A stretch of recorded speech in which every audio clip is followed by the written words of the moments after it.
महाराष्ट्राच्या राजकारणातील चाणक्य म्हणजे शरद पवार यांना ओळखलं जातं. मात्र गेल्या काही वर्षांपासून त्यांचं अस्तित्व टिकवण्याची लढाई सुरू आहे. 85वा वर्षावा वाढदिवस आज शरद पवार यांचा आहे आणि त्यासाठी अनेक राजकीय नेते त्यांना शुभेच्छा देत आहेत.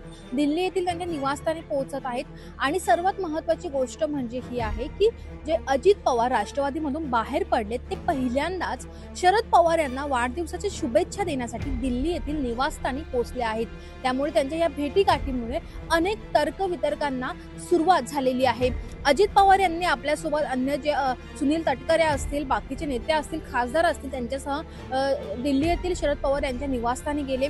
यावेळी सुप्रिया सुळे यांनी त्यांचं स्वागत देखील केलेलं आहे. मात्र प्रश्न असा आहे का ज्या 2 वर्षांपूर्वी अजित पवार यांनी राष्ट्रवादीमधून जो काढता पाय घेतला होता आणि राष्ट्रवादीमध्ये 2 गट पडले, ते जी भूमिका होती अजित पवार यांची ती शरद पवार मान्य करणार का, किंवा मग अजित पवार आणि शरद पवार हे एकत्र होणार का, या चर्चा सध्या या दोघांच्या भेटीमागे सुरू आहे. त्यामुळे त्यांच्या शरद पवार यांच्या निवासस्थानी नक्की काय चर्चा झाली किंवा फक्त वाढदिवसानिमित्त ही भेट होती का, अशा अनेक प्रश्न तयार होत आहेत. मात्र पाहायला गेला तर जेव्हा राष्ट्रवादीचे 2 गट पडले तेव्हा पहिल्यांदा लोकसभा निवडणुका झाल्या आणि या लोकसभा निवडणुकीमध्ये शरद पवार यांनी अजित पवार यांना ते धक्का दिला आणि आपलं अस्तित्व टिकवून ठेवलं. मात्र त्यानंतर पाहायला गेलं तर अजित पवार यांनी लोकसभेमध्ये आपलं अस्तित्व टिकवून ठेवलं आणि 40 पेक्षा अधिक जागा त्यांनी आमदार आपले निवडून आणले आणि आपली अस्तित्वाची लढाई जिंकलेली आहे.